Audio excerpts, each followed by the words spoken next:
सास के साथ सोने वाली बहू। रजनी और अमर की शादी को अभी कुछ ही महीने हुए थे। अमर अपनी पत्नी रजनी से बहुत प्यार करता था। शुरू के कुछ दिन तो सब कुछ ठीक ठाक चलता रहा, लेकिन फिर छोटी छोटी बातों पर अमर और रजनी का झगड़ा होने लगा। अरे, तुमने फिर से गीला टॉवेल बेड पर डाल दिया। कितनी बार तुमसे कहा है कि सारा बेड गीला हो जाता है। अरे गुस्सा क्यों कर रही हो? गलती हो गई मुझसे, अगली बार ध्यान रखूंगा बस। हर बार पर बस यही कह के चल देते हो। सारा दिन सफाई तो मुझे करनी पड़ती है ना। देखो रजनी, इस तरह नाराज मत हो। मैंने कहा ना, मैं ध्यान रखूंगा आगे से। और फिर रात के वक्त रजनी अपना बिस्तर उठाकर बेडरूम से बाहर जाने लगती है। अरे क्या हुआ रजनी? सुबह वाली बात पर अभी तक नाराज हो क्या? नहीं, ऐसी कोई बात नहीं है। तो फिर तुम अपना बिस्तर लेकर कहाँ जा रही हो? मैं मम्मी जी के कमरे में सोने जा रही हूँ। मम्मी जी अकेली है ना। अरे कैसी बात करती हो रजनी? शादी के बाद लड़कियां अपने पति के पास अपने बेडरूम में सोती हैं। सास के पास कौन सोता है? मैंने कहा ना, मेरा मन कर रहा है, इसलिए मैं मम्मी जी के पास सोने जा रही हूँ। अरे रजनी, मेरी बात तो सुनो यार। मेरा भी तो मन करता है ना तुमसे प्यार करने का, तुम्हारे साथ रहने का। ऑफिस से थका हारा आया हूँ और तुम मम्मी जी के पास सोने जा रही हो। देखो, मुझे आज अपनी सास के पास सोने का मन है और मैं जा रही हूँ। इतना कहकर रजनी अपनी सास के साथ सोने के लिए उनके कमरे में चली जाती है। रजनी बेटा, तुम यहाँ? मम्मी जी, क्या मैं आपके पास सो सकती हूँ? हाँ हाँ बेटा, क्यों नहीं क्यों नहीं, बिल्कुल सो सकती हो। लेकिन सब ठीक तो है ना? अमर के साथ झगड़ा हुआ है क्या? नहीं नहीं मम्मी जी, मैं रोज़ रोज़ इनके साथ उस कमरे में सोकर बोर हो चुकी हूँ। थोड़ा सा चेंज हो जाएगा, इसलिए आपके पास सो जाती हूँ। आपको कोई ऐतराज़ हो तो बता दीजिए। अरे नहीं नहीं बेटा, ऐसी कोई बात नहीं, सो जा। और फिर अगले दिन। अमर बेटा, तुम्हारा रजनी के साथ कोई झगड़ा हुआ है क्या? नहीं तो मम्मी, ऐसे तो कोई बात नहीं है। क्यों, क्या हुआ? अरे वो कल रात मेरे कमरे में सोने आ गई थी तो मुझे लगा सब ठीक तो है ना बेटा? नहीं मम्मी जी, वो ऐसी ही, बस उसका मन किया होगा। कह रही थी कि मम्मी अकेली है, इसलिए आपकी चिंता हो रही थी। पर अगली रात को फिर से रजनी अपना बिस्तर उठाकर सास के कमरे में पहुंच जाती है। रजनी बेटा, आज फिर से मेरे पास सोने आ गई। मम्मी जी, आपको मेरा अपने पास आना अच्छा नहीं लगता? अगर ऐसी बात है तो मैं बाहर ड्राइंग रूम में चली जाती हूँ। अरे नहीं नहीं बेटा, ऐसा कुछ नहीं है। पर अमर अपने कमरे में अकेला होगा ना? अरे तो वो कौन से 6 महीने के छोटे दूध पीते बच्चे हैं, उनको डर थोड़ी ना लगता है। इतने बड़े हो गए हैं, 1-2 दिन अकेले सो लेंगे तो कुछ बिगड़ नहीं जाएगा। और इस तरह फिर तो ये रोज की बात हो गई। रजनी रोज अपना बिस्तर उठाती, अपनी सास के पास आकर सो जाती। सास उससे कुछ इसलिए नहीं कहती है क्योंकि उसे लगता है कि बहू बुरा मान जाएगी। एक दिन सुबह सुबह, माँ मेरे लिए चाय बना दो, ऑफिस जाने का टाइम हो रहा है। अरे बेटा, तो रजनी से क्यों नहीं कह देते?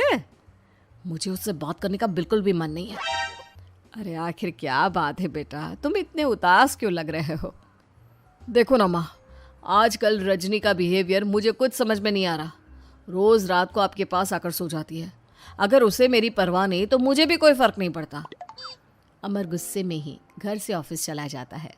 ये देखकर सास बहुत दुखी हो जाती है। और फिर अगले दिन, मम्मी जी, मैं आ गई आपके पास सोने। हाँ बहू, सो जाओ। पर वो क्या है ना, आज मेरा पुरानी फिल्में देखने का बड़ा मन कर रहा था। कोई बात नहीं, सो जाओ, मैं पिक्चर देखती रहूंगी। ठीक है मम्मी जी। रजनी की सास तेज आवाज में अपने कमरे में टीवी चलाकर रखती है। इसकी वजह से रजनी को नींद नहीं आती, लेकिन वो पूरी रात करवट बदल बदल कर सोने की कोशिश करती रहती है। सास को लगता है कि अब रजनी उसके कमरे में सोने नहीं आएगी, लेकिन अगली रात फिर रजनी उसके कमरे में सोने के लिए पहुंच जाती है। मम्मी जी, मैं आ गई। अरे बेटा, मुझे लगा कि कल तुम ठीक से सो नहीं पाई थी। जाओ अपने कमरे में आराम से सो जाओ ना बेटा। अरे नहीं मम्मी जी, कोई प्रॉब्लम नहीं है। इतना कहकर रजनी फिर से अपनी सास के कमरे में सो जाती है। आधे घंटे बाद, बेटा जरा मेरे पैरों पर तेल तो लगा दे। ठीक है मम्मी जी। रजनी अपनी सास के पैरों पर तेल लगाकर जैसे ही सोने लगती है, आधे घंटे बाद फिर से। बहू, मेरे सर में बहुत दर्द हो रहा है, जरा मेरा सर तो दबा दे। ठीक है मम्मी जी, दबा देती हूँ। बहुत जोर से नींद आ रही है। अपनी सास का सर दबाकर रजनी फिर से सोने की कोशिश करती है, पर आधे घंटे बाद फिर से। अरे बहू, बड़ी जोर से प्यास लगी है बेटा, जरा किचन से पानी तो लेकर आ। अरे मम्मी जी, जैसे ही नींद आने लगती है कुछ मांग लेती है। रजनी चुपचाप जाकर किचन से पानी लेकर आती है। इस तरह रजनी की सास पूरी रात हर आधे आधे घंटे पर उसे किसी न किसी बहाने से जगाती रहती है। रजनी परेशान हो जाती है। सास को लगता है कि इस बार वो उसके कमरे में सोने के लिए बिल्कुल नहीं आएगी, लेकिन अगली रात फिर से रजनी वहाँ पहुँच जाती है। मम्मी जी, आज मैंने आपकी दवाई, पानी सब कुछ ला कर रख दिया है।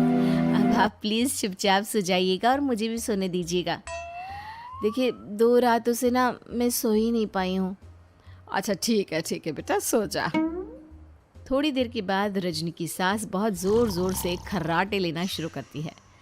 खर्राटे इतने तेज़ होते हैं कि रजनी के कानों में दर्द होने लगता है। हे भगवान, मम्मी जी को क्या हो गया है? क्या करूँ, कहाँ जाऊँ मैं? परेशान होकर रजनी वापस अपने कमरे में जाती है। रजनी, आज तो बहुत दिनों के बाद अपने बेडरूम में सोने आई हो। आ जाओ। वैसे भी तुम्हारे बिना मेरा मन नहीं लगता। क्या करती, तुम्हारी मम्मी के खर्राटों ने तो मेरी नींद उड़ा कर रखी है। अब मुझे यहीं पर सोना पड़ेगा। अगली सुबह। अरे रजनी बेटा, रात को कहाँ चली गई थी? मैं तुम्हें कितना ढूंढ रही थी, मैं तो डर ही गई थी। मेरी बहू न जाने कहाँ चली गई। कहाँ जाती मम्मी जी, अपने कमरे में गई थी। और आजकल ना आप मुझे जानबूझकर बहुत परेशान करती हैं। अगर मुझसे कोई गलती हो गई हो तो सीधे सीधे क्यों नहीं कह रही हैं? 3 रात हो गई है, मुझे ठीक से नींद भी नहीं आती। रजनी, ऐसे क्यों बात कर रही हो? मम्मी ने क्या कर दिया?